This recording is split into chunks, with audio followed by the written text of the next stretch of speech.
Alright, तो हम लोग वेव ऑप्टिक्स डिस्कस कर रहे थे। तो इसमें अभी हम लोगों को डिस्कस करना है फेज लैग या डिस्टेंस लैग या टाइम लैग। अभी देखो, कई बार क्या होता है, एक मिसकंसेप्शन क्रिएट हो जाता है। हम लोग फेजर्स को ऐड करते हैं तो a1 square plus a2 square plus 2 a1 a2 cos delta 5 बोलते हैं। तो वहां पे जब फेज डिफरेंस की बात होती है तो अक्सर हमको लगता है इट डज नॉट मैटर कि कौन सा फेजर आगे कौन सा फेजर पीछे। लेकिन क्या है, कई बार इनिशियल जैसे दो सोर्सेज है, इनिशियली उनके अंदर कुछ फेज डिफरेंस होगा, तो और कुछ फेज डिफरेंस आगे आगे और आ रहा होगा because the waves are travelling different paths. तो फिर इनिशियल फेज डिफरेंस में एडिशनल फेज डिफरेंस को ऐड करें या सब्ट्रैक्ट करें, ये इंपॉर्टेंट हो जाएगा, right.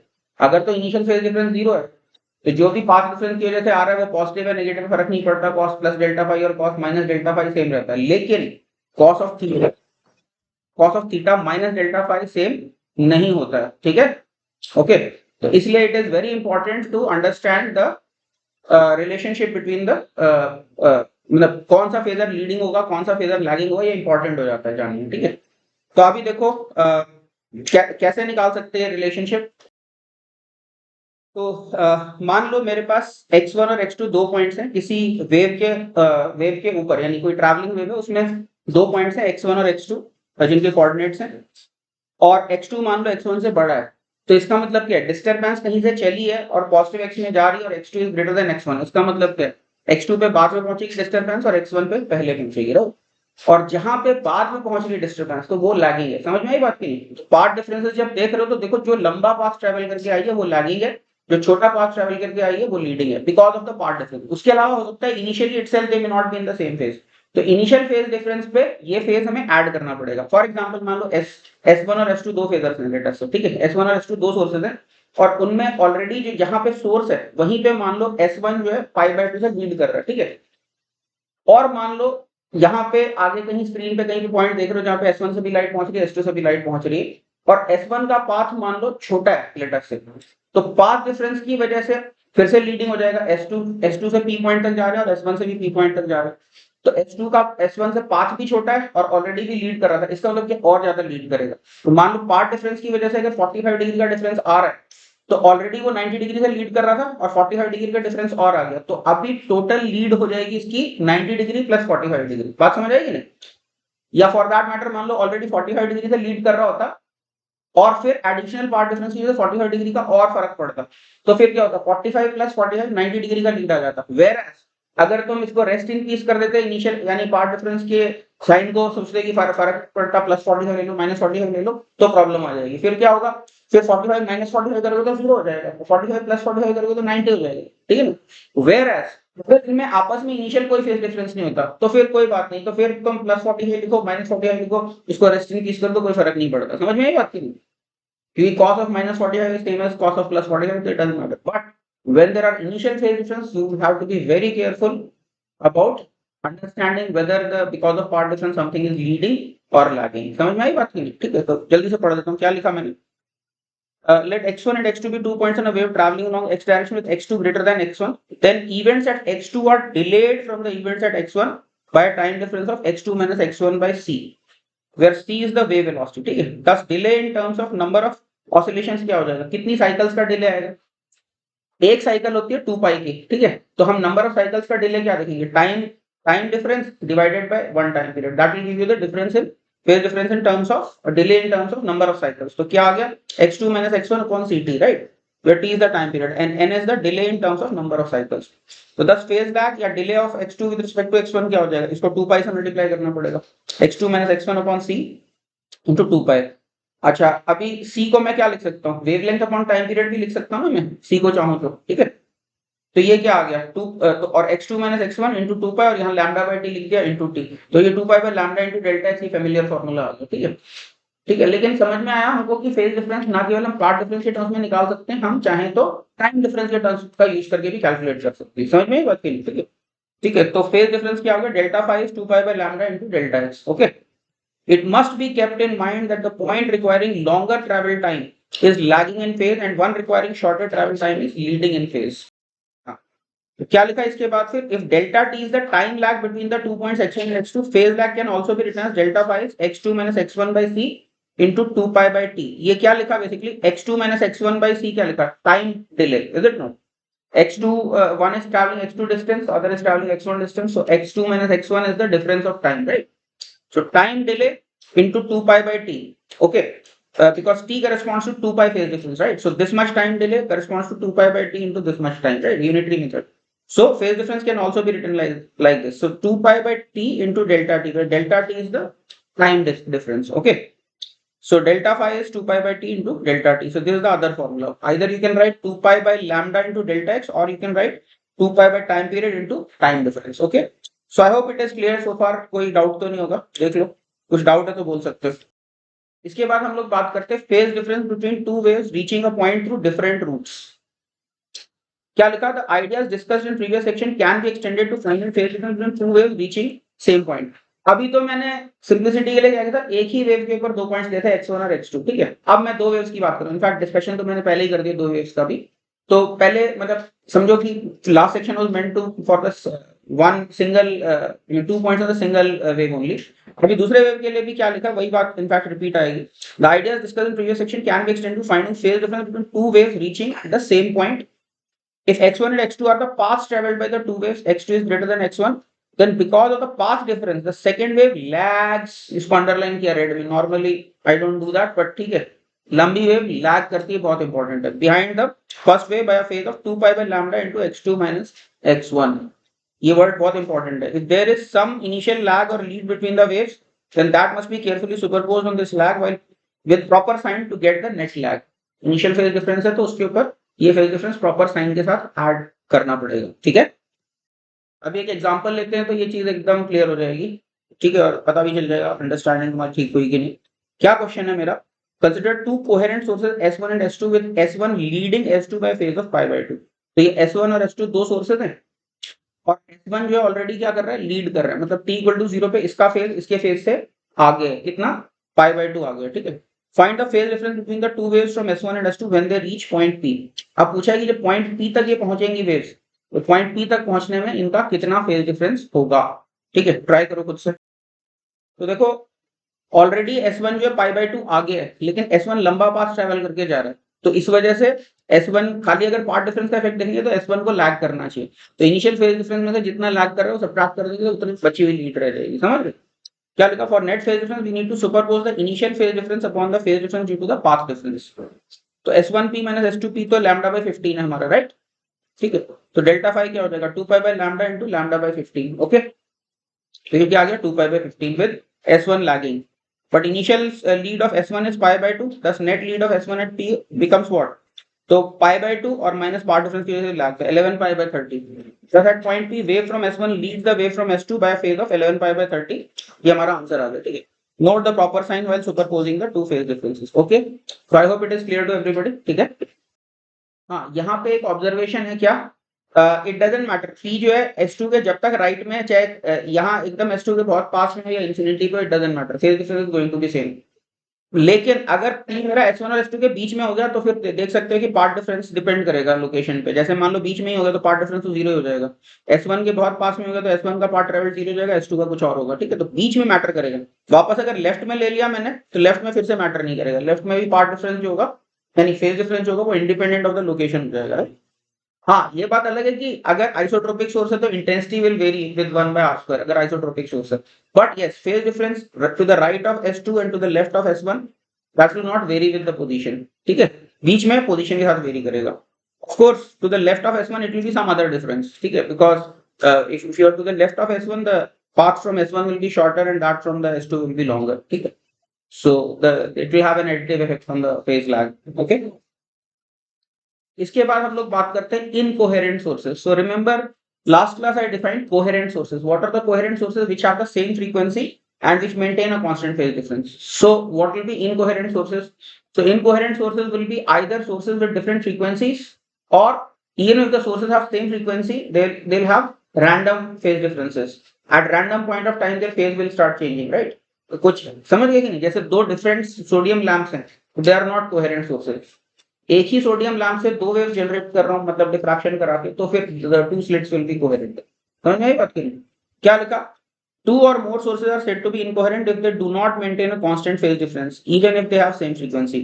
For incoherent sources, intensities get simply added up That is, if due to the if due to the two individual sources intensities are I1 and I2 at the same point, then under the simultaneous operation the intensity will be I1 plus I2 हो जाएगा। ठीक है, एक यानी एक bulb जलाओगे तो I1 है, दूसरा बल्ब जलाओगे तो I2 है, तो दोनों जला दिए तो क्या हो जाएगी I1 plus I2 सिंपली। ठीक है, कोई वहां पे कॉस डेल्टा फाई का कुछ मतलब नहीं बनता है। वो क्यों नहीं बनता है वो भी बता देता हूँ।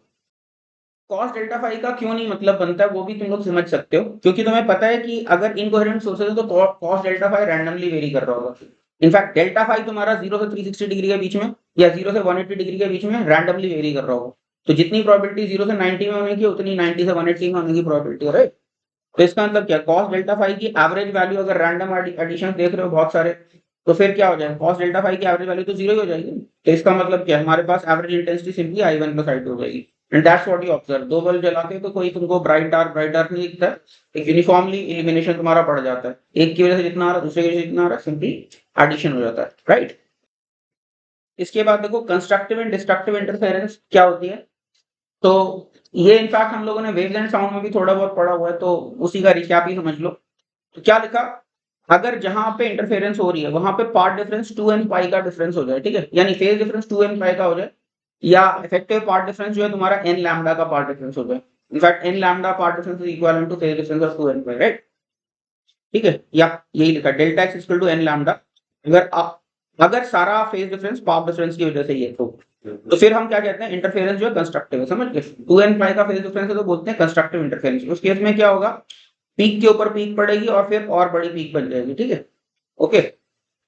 और क्या लिखा है, इस हाँ, then we say interference is constructive and resultant electromagnetic oscillations have largest possible amplitude। तो ये बेसिकली जो दिखा रखा है यहाँ पे क्या चीज दिखा रहा है, ये इलेक्ट्रिक फील्ड दिखा रहा होगा या मैग्नेटिक फील्ड दिखा रहा होगा। जैसे मैकेनिकल वेव्स में तो वो स्ट्रिंग की डिस्प्लेसमेंट दिखा रहा होता है ना, तो यहाँ पे इलेक्ट्रिक फील्ड की मैग्नीट्यूड्स दिखा रहा है, मैग्नीट्यूड्स रादर साइन वैल्यूज दिखा रहा है, ठीक है। तो ये हमारा कंस्ट्रक्टिव इंटरफेरेंस है, ठीक है। लेकिन अगर डेल्टा फाई मेरा 2n प्लस 1 पाई हो जाए, यानी ऑड मल्टीपल ऑफ पाई हो जाए, तो पीक के ऊपर वैली आ जाएगी, वैली के ऊपर पीक आ जाएगी, और फिर मेरा क्या हो जाएगा, ये फ्लैट हो जाएगा, ठीक है, ग्राफ, ओके। ठीक है, तो क्या लिखा, तो while delta phi 2n plus 1 pi हो जाए या डेल्टा एक्स क्या हो जाएगा, odd multiple of lambda by 2। तो फिर क्या है, फेज डिफरेंस पार्ट डिफरेंस की वजह से अगर है तो odd multiple of lambda by 2 का पार्ट डिफरेंस होना चाहिए। Then we say that interference is destructive. In this case, we get EM oscillations of lowest possible amplitude. तो least possible amplitude की EM oscillation आएगी, और even zero if both have same amplitude, ठीक है, तो फिर जीरो भी हो जाएगा। तो जनरली जैसे ऐसा नहीं होगा, तुम लोग सोचोगे यार एनर्जी कहाँ चली गई अगर डिस्ट्रक्टिव इंटरफेरेंस हो गया, तो जनरली रीडिस्ट्रीब्यूशन ऑफ एनर्जी होता है, तो कहीं पे डिस्ट्रक्टिव हो रही है तो कहीं और कंस्ट्रक्टिव हो रही होगी, ठीक है। तो फिर क्या है, वही एनर्जी, टोटल एनर्जी वही है, लेकिन कहीं पे ज्यादा हो जा रही है, कहीं पे कम हो जा रही है, just redistribution of energy, right. तो दो बल्ब जला है, ठीक है, तो दो बल्ब जलाए, दो बल्ब जला के क्या इनकोहेरेंट सोर्सेज, मान लो किसी तरह से दो सोर्सेज लगाए कोहेरेंट, तो क्या होगा, कहीं पे ज्यादा ब्राइट हो जाएगा, कहीं पे ज्यादा डार्क हो जाएगा, लेकिन ओवरऑल एवरेज जो देखोगे वो एनर्जी जो है टोटल कंजर्व है, एनर्जी कंजर्वेशन वायलेट नहीं होता इंटरफेरेंस में, ठीक है, ओके। इसके बाद हम लोग आते हैं इस चैप्टर के सबसे इंपॉर्टेंट थीम पे। सबसे इंपॉर्टेंट थीम क्या, पूरा ही chapter Young's double slit experiment ही है, अगर देखें तो essentially it is Young's double slit experiment. बस यंग्स डबल स्लिट एक्सपेरिमेंट में ही हम कुछ कुछ इनोवेशन करते रहते हैं, कभी उस एप्रेटस को पानी में डुबा देंगे, कभी एक स्लिट के सामने कांच की स्लैब लगा देंगे, कभी व्हाइट लाइट डाल देंगे, कभी तिरछी बीम डाल देंगे, मतलब सब जगह एक ही तरह की चीजें हो रही होंगी। तो यंग्स डबल स्लिट और उसके मॉडिफिकेशंस, यही हम लोगों का पूरा चैप्टर है एसेंशियली। अगर जेईई की प्रॉब्लम देखो तो they are centred around Young's double slit and its modifications. एक दो चीजें और है, diffraction, but this is 95 rather 90% of the chapter I can say is Young's double slit experiment only. तो अभी वो समझते हैं कि कैसे किया जाता है और क्या होता है उसमें। क्या लिखा है, in a typical Young's double slit experiment, two slits are placed within the diffraction maximum of a single slit। याद है मैंने बताया था कि सिंगल स्लिट से कुछ डिफ्रैक्शन पैटर्न बनता है, right, there is some fanning out of light. तो अब ये जो फैनिंग आउट हो रही है, इसके रास्ते में मैंने दो स्लिट्स और लगा दी, ठीक है। तो अभी क्या है, ये दोनों स्लिट्स जो है अपने आप में सेकेंडरी वेवलेट्स का सोर्स बन जाएंगे, और फिर इनसे क्या है, इनसे स्क्रीन के ऊपर वेव आ रही होगी, ठीक है। तो किसी भी जगह पे अगर तुम देखोगे तो S2 से कुछ पाथ लेंथ होगा और S1 से कुछ पाथ लेंथ होगा। तो इन दोनों का इनिशियल फेज डिफरेंस तो जीरो, अगर ये S0 मेरा सिमेट्रिकली लोकेटेड है S1 और S2 के रिस्पेक्ट में, तो इनिशियल पार्ट डिफरेंस तो मेरा जीरो है, उसके आगे जो भी पार्ट डिफरेंस हो रहा है उसकी वजह से मेरा कुछ फेज डिफरेंस आएगा, ठीक है। तो कोई लंबा पाथ ट्रैवल करके आ रही है वेव, कोई छोटा पाथ ट्रैवल करके आ रही है, तो कहीं ना कहीं लैम्डा बाई 2 का होगा, 3 लैम्डा बाई 2 का, तो वहां पे मिनिमम बन जाएगा, राइट। और जहाँ पे लैम्डा 2 लैम्डा 3 लैम्डा टाइप के पार्ट डिफरेंस होंगे वहां पे हमारा मैक्सिमम बन जाएगा। तो इसलिए क्या है, सामने अगर स्क्रीन रखोगे तो उस पर alternate maxima minima maxima minima दिखेगा। तो यहाँ पे जो ब्लू कलर में दिखा रखे हैं ये मैक्सिमा बने हुए हैं, ठीक है। इनफैक्ट बाइसेक्टर के ठीक सामने लोगे तो मैक्सिमम दिखेगा तुमको, क्योंकि फेज डिफरेंस 0 हो जाएगा। अगर बाइसेक्टर के ठीक सामने जाओगे तो ये पाथ और ये पाथ बराबर ही हो जाएंगे, देखना, ठीक है। और उसके बाद फिर मैक्सिमम मिनिमा इस तरह से पैटर्न हम लोगों का बनता रहेगा, depending on whether path differences और मल्टीपल ऑफ लैम्डा बाय 2 और इंटीजर मल्टीपल ऑफ लैम्डा, ठीक है। क्या लिखा? Usually the two slits S1 and S2 are placed symmetrically with respect to the diffraction slit S0. See adjacent figure. This is the case of interference by division of wavefront. तो इसको division of wavefront क्यों कह रहे हैं? एक ही wavefront है, उसी से हमने दो जगह टैप कर लिया, ठीक है, सेम wavefront से, okay okay. The slits S1 and S2 in turn act as sources of secondary wavelets and thus produce an interference pattern on the screen, ठीक है। अच्छा, इसके बाद क्या लिखा? Since most of the light in slit diffraction is contained in the central maximum, it is important that S1 and S2 must be in this region, otherwise interference pattern on the screen will be very dim or invisible. तो याद करो single slit diffraction pattern की तुम लोगों को photo दिखाई थी last class में। तो मैंने क्या दिखाया था? सेंटर पे तो ब्राइट बनता है, उसके बाद फिर डार्क हो जाता है, फिर उसके बाद फेंट होते चले जाता है। या फिर स्लिट डिफ्रैक्शन में भी सेंटर में तो कुछ ब्राइटनेस थी, उसके बाद डार्क था, फिर उसके बाद और सक्सेसिवली ब्राइटनेस कम होती चली जा रही थी, राइट।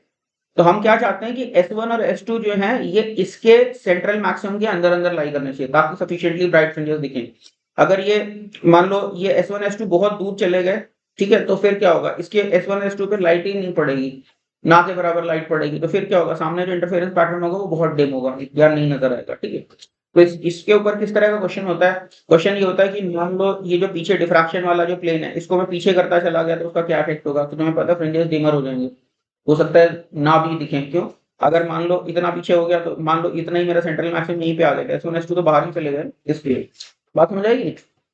रादर सॉरी पास लेके आएंगे, दूर दूर ले जाने में तो इनफैक्ट और ज्यादा दूर तक ये नजर आएगा। और जो मतलब डिमर तो इसलिए हो जाएंगे कि इंटेंसिटी कम हो जाएगी, लेकिन ये है कि इसके अंदर रहेंगे। लेकिन अगर बहुत ज्यादा पास लेके आ गए तुम S0 को, तो फिर तुम्हें पता है डिफ्रैक्शन का सेंट्रल मैक्सिमम जो है वो S1 S2 तक पहुंचेगा नहीं, समझ गए। तो इस तरह के क्वेश्चन एग्जिस्ट करते हैं कि इनको पास में ले आए तो क्या होगा, इनको दूर ले जाएंगे तो क्या होगा, एक्सेट्रा।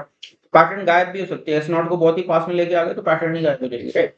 समझ गए। तो ये अंडरस्टैंडिंग इंपॉर्टेंट है उसके लिए। I hope it is clear to everybody. इसके बाद हम लोग बात करते हैं fringe location, fringe width and number of fringes in the standard YDAC। तो ये तीन चीजें हम लोग पता करेंगे कि फ्रिंजेस कहाँ कहाँ बन रही है। फ्रिंज बाय द वे कैसे होता है? फ्रिंज डिफाइन होता है central maximum to central maximum, sorry maximum to maximum width को फ्रिंज विड्थ कह सकते हो, या मिनिमम टू मिनिमम को फ्रिंज विड्थ कह सकते हो, समझ गए। तो वो विड्थ कितनी है वो निकालना चाहते हैं, और क्या निकालना चाहते हैं कि कहाँ कहाँ पे होंगे। यानी अगर स्क्रीन के सेंटर को मैं y=0 मान लूं तो y की क्या क्या वैल्यूज के लिए मेरे फ्रिंजेस होंगे, ठीक है। और तीसरी चीज, कितने टोटल नंबर ऑफ फ्रिंजेस होंगे, what is the total number of bright fringes और total number of dark fringes, ये सब हम लोग कैलकुलेट करना चाह रहे हैं, ठीक है। तो यूजुअली क्या होता है? यूजुअली, हमेशा नहीं, ध्यान रखना मैंने क्या बोला, यूजुअली। यूजुअली YDAC करते हैं हम S1 S2 के ठीक सामने थोड़ा सा रीजन होता है स्क्रीन का, ऐसा नहीं कि इनफाइनाइट स्क्रीन है, छोटा सा स्क्रीन होगा उसके बीच में हम फ्रिंजेस देखते हैं, ठीक है। जब छोटे से रीजन में फ्रिंजेस देखते हो तो they are almost equally space, तो फ्रिंज विड्थ का कुछ सेंस बनता है। लेकिन अगर बहुत ज्यादा बड़ा बहुत ज्यादा बड़ा तुमने स्क्रीन ले लिया तो fringe spacing is not constant, fringe spacing अपने आप में वेरी करेगी। सेम पार्ट डिफरेंस के लिए कितना आगे स्क्रीन पे चलना पड़ेगा, that will not be a linear function, वो नॉन लीनियर फंक्शन रहेगा। तो लेकिन जब फ्रिंज विड्थ की बात करते हैं तो जनरली हम लोग कहते हैं कि सेंट्रल मैक्सिमम के आसपास का जो थोड़ा सा रीजन है उसमें कितनी कितनी स्पेसिंग पे फ्रिंजेस बन रहे हैं। We are interested mainly in that. तो यहाँ पे विद वर्ड ऑफ कॉशन फिर हम फ्रिंज विड्थ की बात करेंगे, ठीक है। तो क्या कर रहे हैं अभी देखो ध्यान से। तो यहाँ पे मैंने कोई पॉइंट P लिया, ठीक है, और यहाँ पे मैंने स्क्रीन इसका स्लिट्स का बाइसेक्टर लाइन ड्रॉ किया, और ये मेरा स्क्रीन। इस स्क्रीन के ऊपर मैंने क्या किया, इनके बाइसेक्टर से थीटा एंगुलर पोजीशन पे मैंने कोई पॉइंट P कंसिडर कर रहा हूँ, ठीक है। थीटा एंगल पे पॉइंट P कंसिडर कर रहा हूँ। अब मेरे को क्या डिफरेंस निकालना है? R2 मान लो, S2P को R2 बोला और S1P को R1 बोला, तो S2P और R1 S1P यानी S1P माइनस S2P निकालना चाहता हूँ। ये डिफरेंस कितना, पार्ट डिफरेंस निकालना चाहता हूँ ताकि मैं पता कर सकूं कि किस फेज में वहां इंटरफेरेंस होगी, राइट। तो यहाँ पे देखो, अब फेज पाथ डिफरेंस निकालने के लिए क्या किया, P के ऊपर कंपास रखा और S2 पे पेंसिल रख के ऐसे आर्क लगा लिया। तो फिर इतना तो इक्वल हो गया ना, यहाँ से यहाँ तक ये डिस्टेंसेस तो बराबर बराबर हो गए, लेकिन इतना डिस्टेंस और एक्स्ट्रा है मेरे पास, ठीक है। अब मान लो ये जो S1 S2 डिस्टेंस है ये मेरा D है लेटेस्ट से, ठीक है। अभी ये एंगल मेरा थीटा है लेटस से, तो ये एंगल भी ऑलमोस्ट थीटा ही होगा मेरा, ठीक है। तो इसका मतलब क्या है, ये पार्ट डिफरेंस कितना हो जाएगा मेरा, ये हो जाएगा d इंटू साइन थीटा। समझ में आ रही बात की नहीं, क्योंकि ऑलमोस्ट राइट ट्रायंगल जैसा दिखेगा कि नहीं, जैसा डाइपोल में भी हमने किया था इस तरह का, जब डाइपोल का फील्ड वगैरह निकाला था। समझ में आई बात की नहीं, तो ये पार्ट डिफरेंस क्या हो जाएगा, d साइन थीटा हो जाएगा, ठीक है।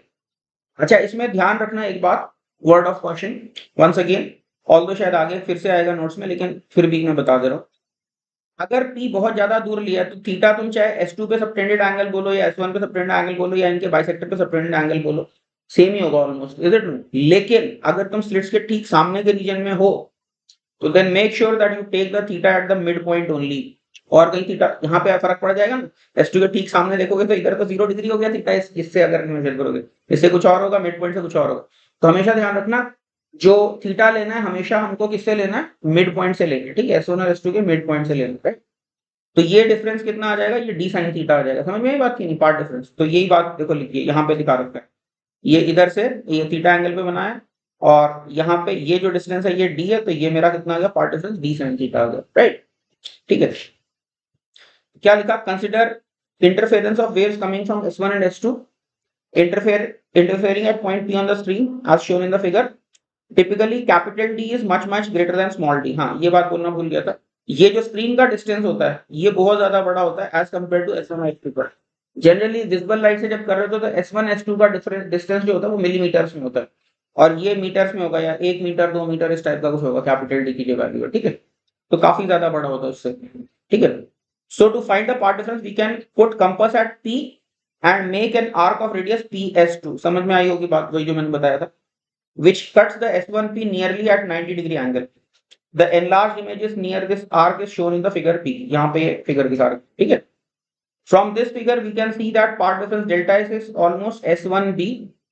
S1B हम बोल सकते हैं ये, ठीक है, which is equal to d sin theta। Further if theta is small enough तो sin theta को tan theta और y by d लिख सकते हैं। अब ये बात ध्यान रखना, ये तभी लगेगा जब मेरा थीटा स्मॉल होगा, otherwise sine theta equal to tan theta नहीं लगा सकते, इज इट नॉट? ठीक है, 30 डिग्री पे भी थोड़ा बहुत फर्क आने लग जाता है, और जब फ्रिंजेस का साइज ही बहुत छोटा है तो फिर sine theta equal to tan theta से गड़बड़ होनी चालू हो जाएगी। मान लो फ्रिंजेस ही मेरे मिलीमीटर्स में आ रहे हैं तो थोड़ा सा डिफरेंस में मतलब अच्छा खासा फर्क पड़ जाएगा साइन थीटा टैन थीटा। ये मत सोचना कि साइन 30 हाफ होता है, मतलब ठीक है, मतलब ये अप्रोक्सीमेशन नहीं लिख पाएगा, बहुत छोटे एंगल्स के लिए अप्रोक्सीमेशन लगेगा, बड़े एंगल्स के लिए एग्जैक्टली देखना पड़ेगा हमें। तो एक्चुअल में पार्ट डिफरेंस मेरा डी साइन थीटा है, ऑल्दो थोड़ी देर बाद मैं इसको tan theta D tan theta कर दूंगा, बट समझ में आ रहा है ना ये कब वैलिड है, अगर थीटा मेरा स्मॉल है तभी sine theta equal to tan theta लिख सकते हो, यानी समझ गए, इधर कहीं इस रीजन में, ओके, ठीक है, ओके। तो अब टैन थीटा क्यों लिख दिया, अभी इसको मैं टैन थीटा को सीधे y बाय कैपिटल डी लिख सकता हूँ, ठीक है। टैन थीटा को मैंने क्या लिख लिया, y by capital D, y by capital D होना चाहिए, जस्ट 1 सेकंड। हाँ, ये y बाय कैपिटल डी होगा ना, सोच के देखो, ये y है, सॉरी ये y है और ये कैपिटल डी है, तो टैन थीटा तो मेरा y बाय कैपिटल डी होगा, स्मॉल डी गलती से लिख दिया था, तो ये ठीक कर दिया मैंने, y by capital D। Thus with these assumptions we can write delta x is d sin theta which is approximately d tan theta which is equal to dy by capital D, and we are already working with approximations, ठीक है। Now S1 and S2 are equidistant from S0, so there is no initial phase difference। Thus for constructing interference अभी क्या है, delta x equal to n lambda करना है, तो इसका मतलब क्या, dy बाय कैपिटल D को n लैम्डा रख दिया, तो y इक्वल टू क्या आ गया, n lambda capital D by small d। ये मेरे पास क्या आ गया, location of maxima under the assumption sin theta equal to tan theta, ठीक है नहीं। तो यहां से देखने से लग रहा है कि यूनिफॉर्म स्पेसिंग है, इज इट नॉट? यहाँ पे क्या दिख रहा है, n को 0 डालोगे तो 0 ही है, y इक्वल टू 0 जो सेंट्रल मैक्सिमम, फिर 1 डालोगे तो लैम्डा d बाई डी, 2 डालोगे तो 2 लैम्डा d बाई डी, 3 डालोगे तो 3। तो दिख रहा है ना, इक्वल स्पेस नहीं है, लेकिन equally space under what assumption, under the assumption sin theta equal to theta equal to tan theta, which is not true in general, only for small angles. तो दिख रहा है, तो स्क्रीन के सामने के रीजन में तुम देखोगे तो इक्वली स्पेस दिखेंगे, एकदम आसपास में, सेंट्रल मैक्सिमम के आसपास में देखोगे तो इक्वली स्पेस तुम्हें दिखेंगे, इक्वल डिस्टेंस पे, ऑलमोस्ट इक्वल डिस्टेंस पे, to the degree sin theta is equal to tan theta, right, ठीक है। Location of maximum in this formula n is equal to 0, if n is equal to 0 we will call the bright fringes central maximum, n equal to 0 को central maximum कहते हैं, and for the obvious reason क्योंकि वो bisector पे बन रहा है, y equal to 0 पे, ठीक है। And while for general n is equal to plus minus I we will call it ith order maximum, ठीक है। फॉर n इक्वल टू +3 और n इक्वल टू -3, इन दोनों को क्या बोलेंगे, third order maximum, right. For locating minima, we can equate both part distributions to odd multiple of lambda by 2. तो minima के लिए क्या होगा, delta x is 2n minus 1 lambda by 2. In fact चाहो तो यहाँ पे प्लस माइनस दोनों लगा सकते हो, ठीक है। अब इसके अंदर n की जो वैल्यू डालोगे वो मेरा ऑर्डर ऑफ द मिनिमम कहलाएगा, ठीक है, प्लस माइनस लैम्डा बाय 2। तो dy बाय डी को मैंने क्या लिखा, plus minus 2n minus 1 lambda by 2। समझ में आ रहा होगा ना, ये dy बाय कैपिटल डी यहाँ से आया हुआ है, d tan थीटा, और tan थीटा को मैंने y बाय कैपिटल डी डाला था, राइट। समझ में आई बात के लिए। तो ये मेरा क्या है, मिनिमा के लिए ये लोकेशंस आ गई मेरी, ठीक है। ये याद रखना, यहाँ पे 2n प्लस 1 मत करना, 2n माइनस 1 ही करना और बाहर प्लस माइनस लगा देंगे, ताकि n की जो भी वैल्यू डालो वही ऑर्डर ऑफ मिनिमा आए। अगर 2n प्लस 1 कर दोगे तो फिर जो भी n की वैल्यू आएगी उसमें से समझ के एडजस्ट करना पड़ेगा, तो इसलिए 2n माइनस 1 ही याद रखना, 2n प्लस 1 मत याद रखना, ठीक है। n इक्वल टू 1 डालोगे तो अपने आप ये लैम्डा मतलब हाफ लैम्डा का पार्ट डिफरेंस हो जाएगा, राइट। तो ये लोकेशन ऑफ मिनिमा आ गया। In this formula n can be put as 1 2 3 etcetera, n represents the order of the minimum, 2n minus 1 ध्यान रखना, ठीक है। Using the above formula we can list out the maxima positions। तो maxima कहाँ पे आ रहा है, देखो ऊपर वाले फॉर्मूले से maxima की location 0 plus minus lambda D by D plus minus 2 lambda D by D etcetera, ठीक है। और मिनिमा की लोकेशन क्या आ रही है, plus minus lambda D by 2 D plus minus 3 lambda D by 2 D etcetera. ये ऑड मल्टीपल्स में इस तरह से चलते जा रहा है। यहाँ पे क्या देख सकते हो कि जो मिनिमा है, मिनिमम जो है वो दो मैक्सिमम के बिल्कुल एग्जैक्ट बाइसेक्टर पे लाई करते हैं, ठीक है, एग्जैक्ट मिड पॉइंट पे लाई करते हैं। बाकी ये सारी कहानी किस असम्पशन के अंडर है, sin theta equal to tan theta, ठीक है। तो with that word of question, क्योंकि because sometimes they do make a problem just to check this. बच्चे क्या करते हैं, थीटा 30 डिग्री के ऊपर इंटरफेरेंस की बात करो तो बच्चे मैकेनिकली ये सारे फॉर्मूले लगाने लग जाते हैं। 30 डिग्री दिया है तो मैकेनिकली फॉर्मूला नहीं लगा सकते, तो लोगों को एक्जैक्टली कैलकुलेट करना पड़ेगा। 30 डिग्री के लिए sin theta equal to tan theta is not true. I mean काफी अच्छा खासा फर्क आ जाएगा, स्पेशली जब छोटे छोटे फ्रिंजेस बन रहे हैं, ठीक है। तो बी वेरी केयरफुल, ठीक है। 4 डिग्री 5 डिग्री तक ठीक है चलेगा, लेकिन बहुत ज्यादा बढ़ रहा है तो फिर ये नहीं चलेगा, ठीक है। तो समझ में आया। तो ये बात भी क्या है, एग्जैक्टली मिडवे जो बोल रखा है ये सारा उसी असम्पशन के अंदर चल रहा है, सारी एनालिसिस उसी असम्पशन के अंदर चल रही है जो कि स्टैंडर्ड वाईडीएस ही करते हैं लैब में, ठीक है। Okay, minimum lies at mid point of any two successive maximum, ठीक है। फिर क्या लिखा, spacing between two successive maxima of two successive minima is called fringe width. तो फ्रिंज विड्थ कितना आ जाएगा, आप देख सकते हो लैम्डा डी बाई डी आ जाएगा, 0 से लैम्डा डी बाई डी फिर लैम्डा डी बाई डी। समझ में आ रहा है कि नहीं। तो इनकी स्पेसिंग जो है वो उसको हम क्या कहते हैं, fringe width, which is lambda D by d as it from maximum minimum series above. समझ गए। वापस ये फ्रिंज विड्थ कब है, जब छोटे एंगल से sin theta equal to tan theta जब वैलिड है तो ये फ्रिंज विड्थ है। एक्चुअल में तुम देखोगे 60 डिग्री, ठीक है, 53 डिग्री, वहां पे क्या है, ये स्पेसिंग नॉन यूनिफॉर्म हो जाएगी। जो सामने के रीजन में स्पेसिंग आ रही है उधर वो स्पेसिंग नहीं रहेगी। समझ में आई बात की नहीं, ठीक है। Alright, this is clear D, ठीक है। समझ में आया। तो क्या लिखा मैंने यहाँ पे, word of caution, while solving problem sin theta approximately equal to tan theta may not actually be reasonable assumption. In such cases, part difference must be carefully calculated by actually taking sin theta instead of tan theta। तब actual sin theta लेना पड़ेगा। हाँ, mid point ले सकते हो। Mid point पे मैंने बोला था ना कि दो स्लिट्स के S1 S2 के मिड पॉइंट से d sin थीटा वो हमेशा ले सकते हो, उसमें कोई प्रॉब्लम नहीं है। ध्यान रखना मिड पॉइंट से लेने, कहीं रैंडम पॉइंट से मत लेना, ठीक है। ठीक है, तो d sin थीटा लगा सकते हो, बट ध्यान रखना उसमें भी क्या क्वेश्चन है, थीटा मिड पॉइंट पे लेना, ठीक है, रैंडम जगह पे कहीं पे नहीं लेना। थीटा मिड पॉइंट पे लेके d sin थीटा हमेशा लगा दो, ठीक है, उसमें कोई दिक्कत नहीं है। हाँ, उसके अंदर भी है so long as capital D is much less than small d, ठीक है, वो तो रहता ही है जनरली, ठीक है। क्या लिखा मैंने, theta must always be considered as angle subtended at the mid point of the two slits. This is specially important when the considering the fringes formed in the region directly before the slits. Slits के ठीक सामने के reason में जरूरी है कि mid point से लिया जाए थीटा, ओके, ठीक है। हाँ, the logic behind this can be readily verified using Pythagoras theorem and binomial approximation। तो देखो पार्ट डिफरेंस निकालने का एक और तरीका क्या हो सकता है, अभी ध्यान से सुनना मेरी बात, मैं वो अप्रोच फॉलो नहीं कर रहा, लेकिन किसी किसी प्रॉब्लम में वो लगानी पड़ती है, ठीक है। पाइथागोरस थ्योरम से भी हम चाहें तो निकाल सकते हैं। ध्यान से सुनना कैसे, देखो S1P जो है ये कैपिटल D और ये डिस्टेंस कितना है d/2, इज इट नॉट। ये डिस्टेंस क्या है मेरा, कैपिटल D, और ये क्या हो जाएगा मेरा y माइनस d/2 हो जाएगा। रिपीट कर रहा हूँ, ये अगर स्लिट टू स्लिट सेपरेशन मान लो स्मॉल d है, तो इसका मिड पॉइंट से अगर तुम यहाँ पे देख रहे हो ये डिस्टेंस y है, तो S2 के से अगर मैं परपेंडिकुलर ड्रॉ करूं स्क्रीन पे तो ये डिस्टेंस कितना हो जाएगा, this will be y minus d/2 हो जाएगा, इज इट नॉट। बोलो, ये डिस्टेंस y माइनस d/2 हो जाएगा, और नीचे वाली स्लिट से अगर ये वाला डिस्टेंस देखोगे तो क्या हो जाएगा y प्लस d/2 हो जाएगा, राइट।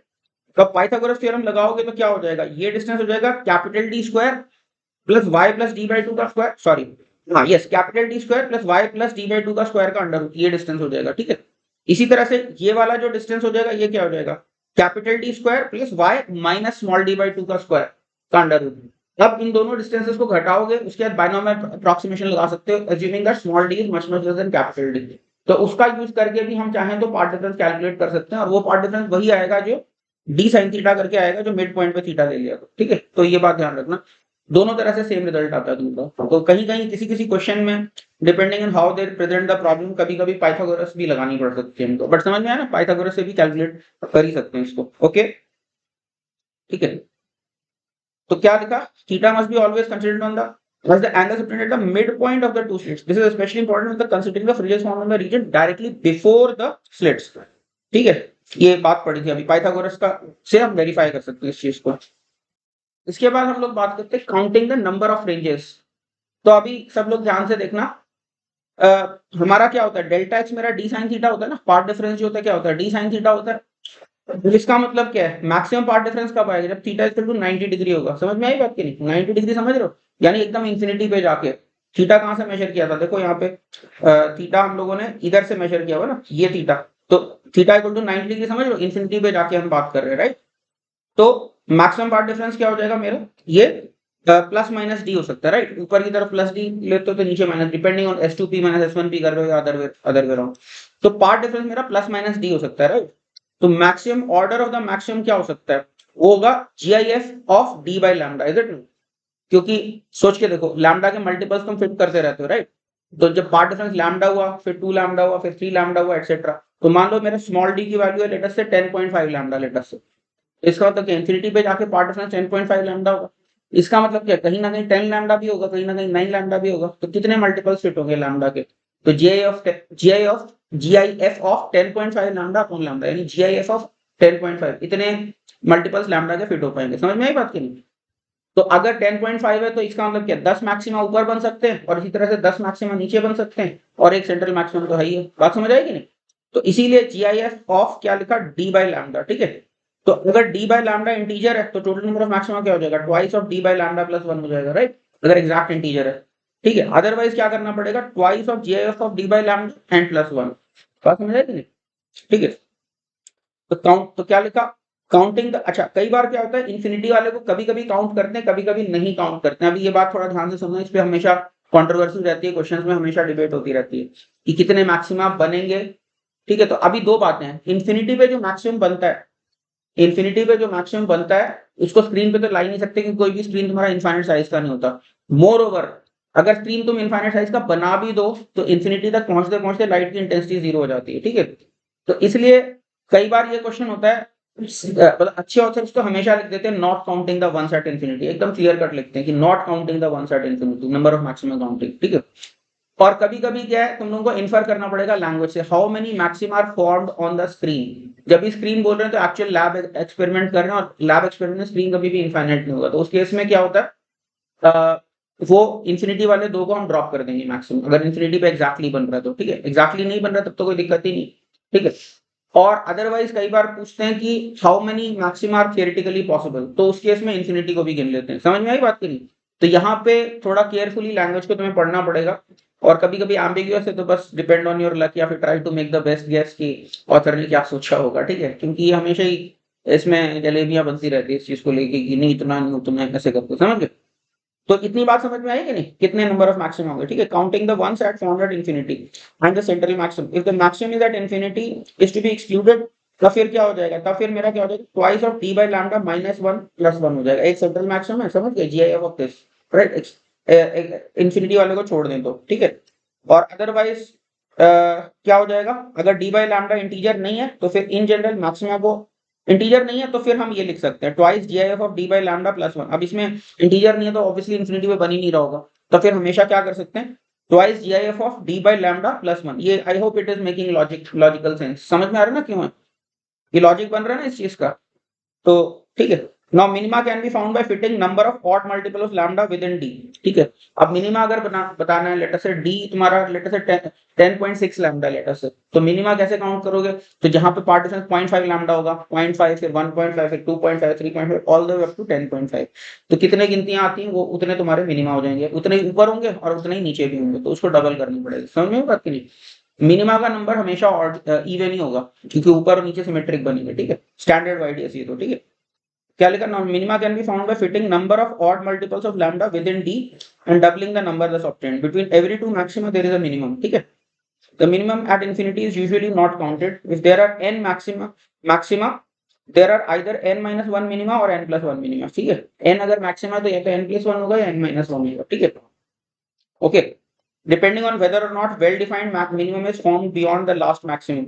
यानी वेल डिफाइंड मिनिमम का मतलब क्या? इंफिनिटी पे मिनिमम नहीं बनना चाहिए, तो वो अगर नहीं बन रहा है या बन रहा है उसके ऊपर डिपेंड करेगा। ठीक है, that is the fractional part of d by lambda is more than 0.5, तो फिर n plus one maxima are form, n plus one minima होना चाहिए मेरे ख्याल से, n प्लस वन मिनिमा होना चाहिए, तो मैक्सिमा नहीं होना चाहिए, मिनिमा होना चाहिए। मिनिमा मिनिमा ठीक कर लेना इसको, this should be minima, minima. Otherwise, n minus 1 minima are formed. For exact minima exist at infinity and whether or not they need to be counted must be clearly specified. ठीक है, the following examples will help in understanding the method for counting the number of bright and dark fringes. तो अभी मैं चाहता हूँ ये जो section है counting the number of fringes, इसको एक बार अच्छे से पढ़ लो। इसके बाद एक एग्जांपल भी दूंगा, बट अभी ट्राई टू अंडरस्टैंड दिस, और कहीं पे कुछ डाउट है तो मेरे को बोल दो। इसके बाद फिर मैं एग्जांपल्स से भी इसको समझाऊंगा। अभी इतना तक जितना बताया इतना तक अभी थियोरेटिकली समझने की कोशिश करो, फिर I will give some examples also. तो अभी मैं कुछ एग्जांपल्स दे रहा हूँ। अब इसको जो थियोरेटिकली समझा है इसको अभी हम प्रैक्टिकली समझने की कोशिश करते हैं एक्चुअल नंबर से, ताकि इट्स नो मोर एब्स्ट्रैक्ट। तो क्या लिखा मैंने? Suppose D is 4 lambda, 4 lambda अगर डी, तो कितने मैक्सिमा हो सकते हैं? तो 4 लैम्डा है तो सोचो इन्फिनिटी तक लैम्डा, 2 लैम्डा, 3 लैम्डा, 4 लैम्डा, तो 4 ऊपर होंगे सेंटर से, ऐसे ही 4 नीचे होंगे और एक सेंटर पे होगा, तो थियोरेटिकली 9 मैक्सिमा एग्जिस्ट करते हैं, राइट? लेकिन 4 लैम्डा एग्जैक्टली इन्फिनिटी पे आ रहा है पार्ट डिफरेंस, तो इसका मतलब क्या है? ये जब काउंटिंग किया मैंने इन्फिनिटी वालों को गिन लिया, इन्फिनिटी पे 4 लैम्डा है, तो इसका मतलब क्या है? हाँ, तो कहाँ पे होंगे? अच्छा, corresponding partition 0 plus minus lambda plus minus 2 lambda plus minus 3 lambda और प्लस माइनस 4 लैम्डा, तो ये मेरे 9 मैक्सिमम। ठीक है, although the ones corresponding to plus minus 4 lambda are formed at infinity and hence not obtainable on screen. The total minima are 8. Total minima क्या होंगे? Minima यहाँ पे देखो 4 लैम्डा, तो plus minus 0.5 plus minus 1.5 plus minus 2.5 plus minus 3.5, तो कितने minima हुए total? 8 minima हुए। ठीक है, all obtainable on the screen, क्योंकि इनमें से कोई भी इंफिनिटी पे नहीं है, राइट? तो मिनिमा तो पूरे 8 के 8 स्क्रीन पे ऑब्टेनेबल है, लेकिन मैक्सिमा जो है 9 में से 7 स्क्रीन पे ऑब्टेनेबल है, बाकी लास्ट के जो दोनों है वो इंफिनिटी पे बन रहे हैं। ठीक है, अब इसी जगह अगर मान लो डी को 4 लैम्डा की जगह मान लो 3.75 लैम्डा कर देता लेटेस्ट से, ठीक है, तो क्या होता? तो टोटल 7 मैक्सिमा बन सकते थे, क्योंकि वो समझ में आ रहा है, क्योंकि लैम्डा 2 लैम्डा 3 लैम्डा ऊपर, वैसे 3 नीचे और एक सेंटर में, समझ में आ रहा है? तो मैक्सिमा 7 बन सकते थे और कोई भी इंफिनिटी में नहीं पड़ रहा, राइट? और मिनिमा कितने होंगे? मिनिमा 3.75, तो 0.5 लैम्डा का भी और मल्टीपल नहीं है ये। ठीक है, तो कहां पे बनेगा? 0.5 टू 1.5 2.5 3.5। ठीक है, तो कितना हो जाएगा मिनिमा के लिए? 0.5 1.5 2.5 और 3.5, यानी 8 हो गए, राइट? 4 ऊपर 4 नीचे, 8 मिनिमा हो गए, और कोई कंट्रोवर्शियल नहीं है क्योंकि कुछ भी इंफिनिटी पे ना तो मैक्सिमम है ना इन्फिनिटी, तो सब स्क्रीन पे ऑब्टेनेबल है, राइट? ठीक है, तो ये समझ में आया? इस केस में कितने मैक्सिमम मिनिमा हो गए अगर 3.75 लैम्डा। अब इसी जगह अगर मान लो डी 3.5 लैम्डा कर देंगे, तो क्या होगा? अभी इंफिनिटी पे मिनिमा बनना चालू हो जाएगा, राइट? क्योंकि मिनिमा के लिए 0.5 1.5 2.5 और 3.5, और 3.5 वाला इंफिनिटी पे हो जाएगा क्योंकि डी के लिए एक्जैक्टली 3.5 लैम्डा है। तब total number of theoretical minima क्या हो जाएगा? 8 हो जाएगा। ठीक है, ठीक है, corresponding two part of 0.5 1.5 2.5 and 3.5 lambda, right? However, the ones at plus minus 3.5 are not obtainable on screen, thus on screen only 6 minima are obtainable, ऊपर और नीचे वाला छोड़ देंगे। ठीक है, hence number of, अच्छा here number of maxima क्या हो जाएगा? वो 7 हो जाएगा। वो कैसे? लैम्डा 2 लैम्डा 3 लैम्डा ऊपर और इतना ही नीचे और एक सेंटर, ठीक है, तो 7, और इसके ऊपर मैक्सिमम में कोई कंट्रोवर्सी नहीं किसी भी तरह की। ठीक है, all are obtainable on screen. ठीक है, अच्छा इसके बाद कुछ पॉइंट्स और लिखे मैंने। क्या लिखा? Since if n is taken as positive for minima d is 2n - 1 lambda by 2। ठीक है, for upper bound of n, thus n क्या हो जाएगा?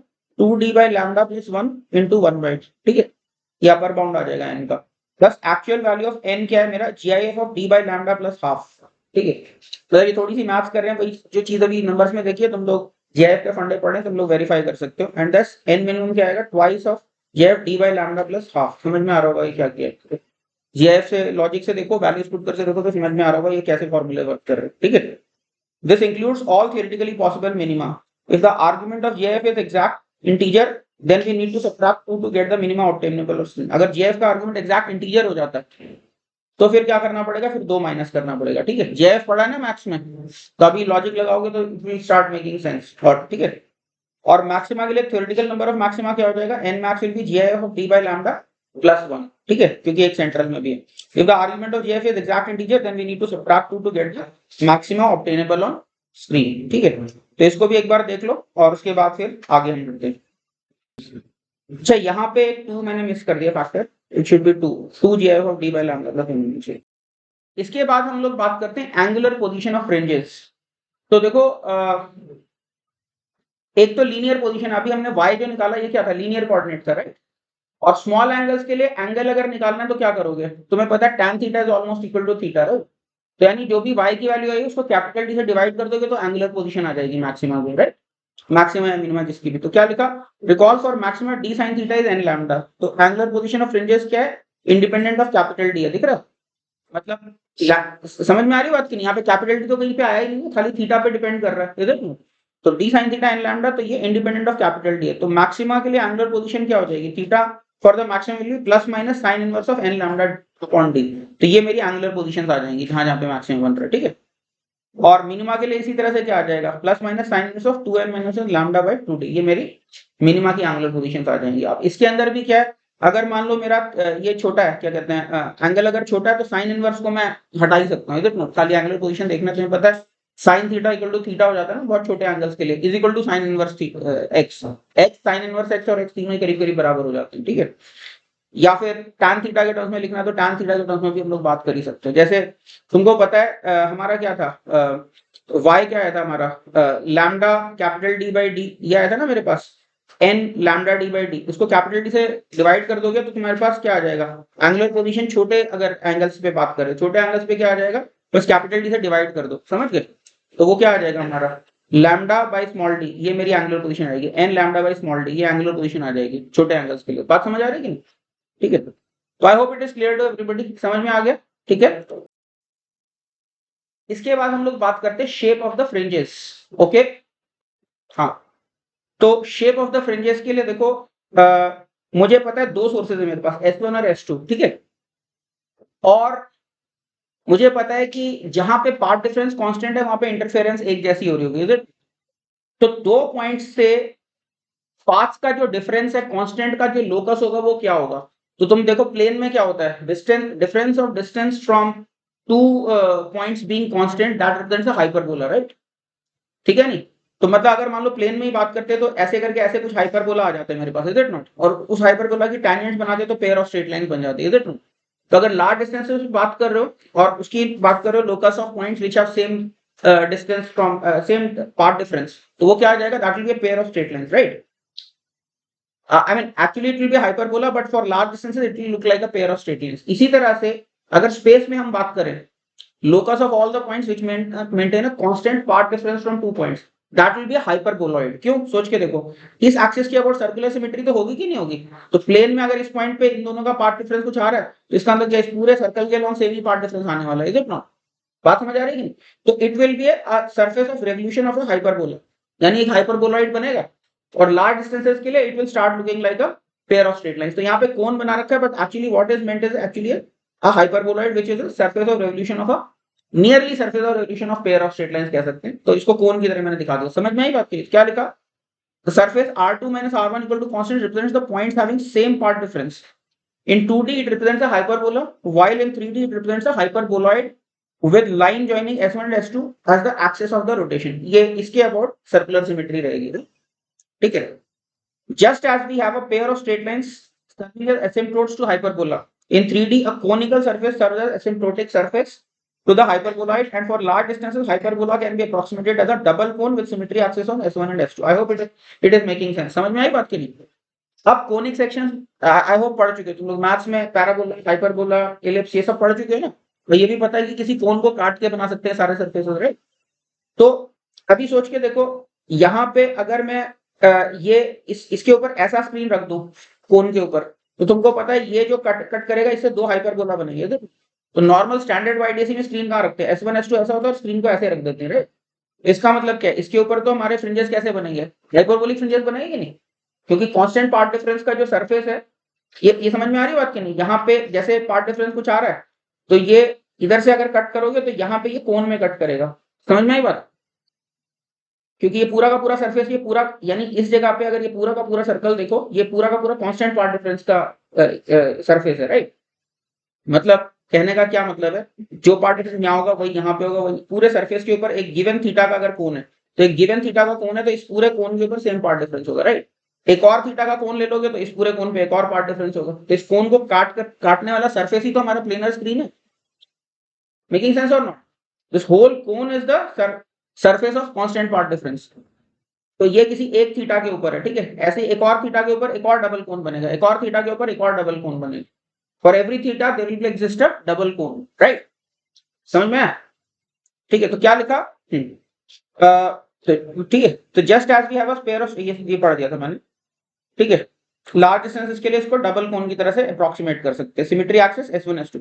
Thus for arbitrary screen placement the fringes will look like conic sections। तो arbitrary placement करोगे screen का तो conic section दिखेगा। जैसे मान लो यहाँ पे ये लैम्डा पार्ट डिफरेंस आ रहा है, अब ऐसा करके ऐसा स्क्रीन लिख दिया तो तुम्हें सर्कुलर फ्रिंज दिखेगा, इज इट? ऐसे कट करोगे इसको तो प्लेन से सर्कुलर फ्रिंज दिखेगा, राइट? ऐसे कट करोगे तो पैराबोलिक फ्रिंज दिखेगा, ऐसे कट करोगे तो पैराबोलिक फ्रिंज दिखेगा। समझ में आ रही बात की नहीं? ऐसे कट करोगे तो इलिप्टिकल फ्रिंजेस दिखेंगे, इज इट? स्टैंडर्ड वाईडीसी में कैसे दिखेंगे? हाइपरबोलिक फ्रिंजेस दिखेंगे, ठीक है? ओके, ठीक है? तो इसलिए क्या लिखा? For arbitrary screen placement the fringes will look like conic section, that is circles, ellipses, hyperbola और parabola depending on the placement of the screen. For standard YDC setup the screen is parallel to the axis of the cone, the fringes have a hyperbolic shape. तो ऐसी shapes आती है, ठीक है? ऐसे करके actual में शेप अगर देखोगे तो ऐसी शेप आती है। तो अब तुम लोग सोचो यार फ्रिंज विड्थ का मतलब क्या हुआ? अगर ये ऐसे हाइपरबोलिक फ्रिंजेस आ रहे हैं तो what do you mean by fringe width? तो फ्रिंज विड्थ मतलब एक्चुअल में तुम ये रीजन देख रहे हो, ये रीजन देख रहे हो तो ऑलमोस्ट स्ट्रेट लाइन सेगमेंट्स जैसे तुम्हें नजर आ रहे हैं, और यहाँ पे तुम्हें स्पेसिंग यूनिफॉर्म दिख रही है। समझ में आई बात की नहीं? फ्रिंज विड्थ का मतलब क्या हुआ? आई होप इट इज क्लियर, ठीक है? तो स्टैंडर्ड वाईडीसी में ये हाइपरबोलिक फ्रिंजेस दिखेंगे, ठीक है? Okay, though if we look at only a small region directly in front of the slits they may appear like parallel bands, but they are portions of hyperbola which radii of curvature significantly larger than the scale of observation। तो ये है hyperbola के parts, लेकिन दिख रहे हैं हमें line segment जैसे, और यहाँ पे हम इसका फ्रिंज स्पेसिंग की हम लोग बात कर ले रहे हैं, ठीक है? ओके, क्या लिखा? If the screen were instead placed perpendicular to the line joining S1 and S2 we will have circular fringes। अगर ऐसे स्क्रीन रख देंगे तो सर्कुलर फ्रिंजेस दिखेंगे। समझ में? तो सोचो R1 minus R2 equal to lambda के लिए ये डबल कोन बना, R1 minus R2 equal to 2 lambda के लिए हो सकता है ये डबल कोन बनेंगे, इज इट? रादर 2 लैम्डा के लिए और ऐसा कुछ कोन बनेगा, 3 लैम्डा के लिए और ऐसा कुछ कोन बनेगा। समझ गए? 0 के लिए तो ये प्लेन ही हो जाएगा, इज इट? समझ में आई बात की नहीं? तो जैसे जैसे R1 माइनस R2 का ऑर्डर तुम बढ़ाते जा रहे हो और स्टीपर कोन्स बनते जाएंगे, ठीक है? उनको कोन को काटने वाले जो सरफेसेस हैं उन पे फ्रिंजेस दिखेंगे। तो समझ में आ रही बात की नहीं? अगर ऐसा रखोगे तो फिर मेरे सर्कुलर फ्रिंजेस नजर आएंगे। तो वही बात लिखिए, ठीक है? The screen were instead placed perpendicular to the line joining S1 S2 तो क्या होगा? We will have circular fringes. Be careful while counting the fringe. Unlike the case of hyperbolic fringes, there is no upper and lower first order fringe. Rather, it is just whole first order circle. यहाँ पे देखो, इसमें पता नहीं अनगिनत बार मेरे बच्चे silly mistake कर चुके हैं। फ्रिंजेस जब काउंट करते हैं हाइपरबोलिक फ्रिंजेस में ऊपर वाला फ्रिंज अलग है, नीचे वाला फ्रिंज अलग है, इसलिए ऊपर के फ्रिंजेस अलग से काउंट करते हैं, नीचे के फ्रिंजेस अलग से काउंट करते हैं। बच्चे यही काम सर्कल में करना शुरू कर देते हैं। S1 S2 की लाइन ज्वाइनिंग के ऊपर ये सोचते हैं ऊपर में सर्कुलर फ्रिंज बना, नीचे भी सर्कुलर फ्रिंज। अरे नहीं भाई, वो दो सेमी सर्कल मिलके सिंगल फ्रिंज ही है वो सर्कुलर, ठीक है? इस काउंटिंग को ध्यान से करना। जब सर्कुलर फ्रिंजेस बन रहे हैं तो ऊपर और नीचे के फ्रिंजेस 2 से मल्टीप्लाई मत करना, ठीक है?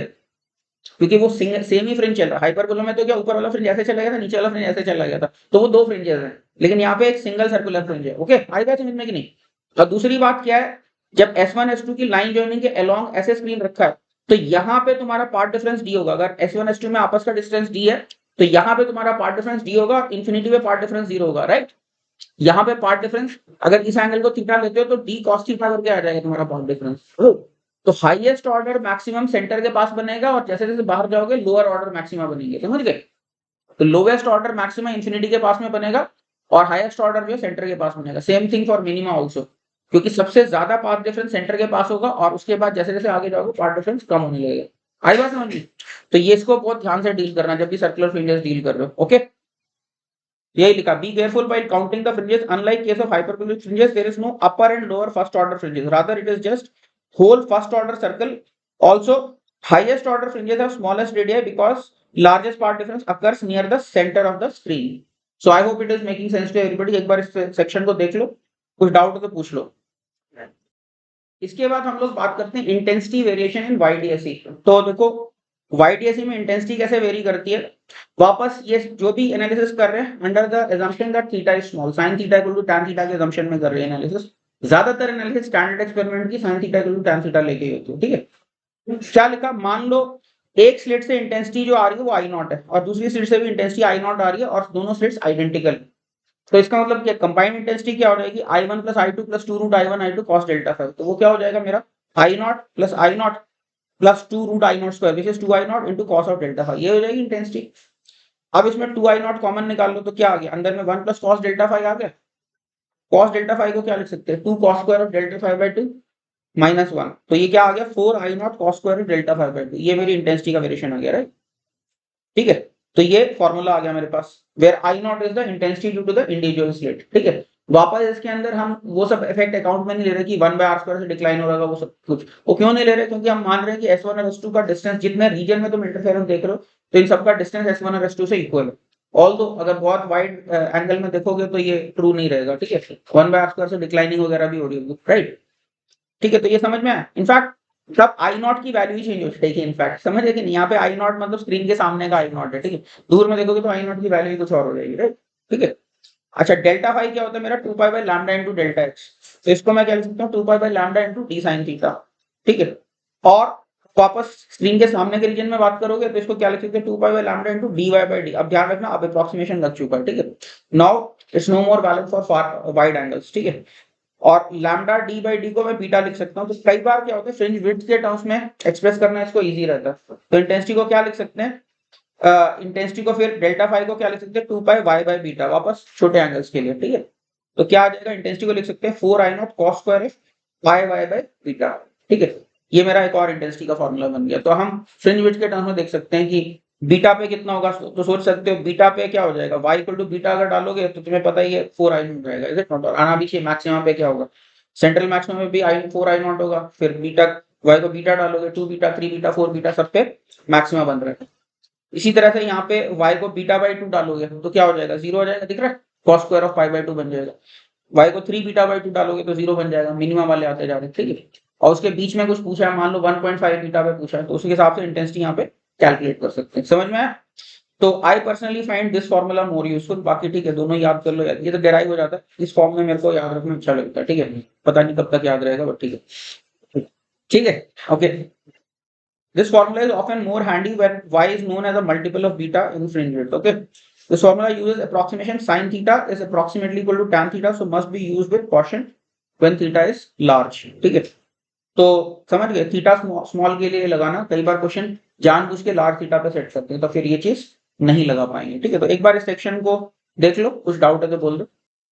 ऑल राइट, तो आज हम लोगों ने YDSE के अंदर फ्रिंज लोकेशन, इंटेंसिटी, विड्थ, ये सब चीजें कॉन्सेप्ट स्टडी किए।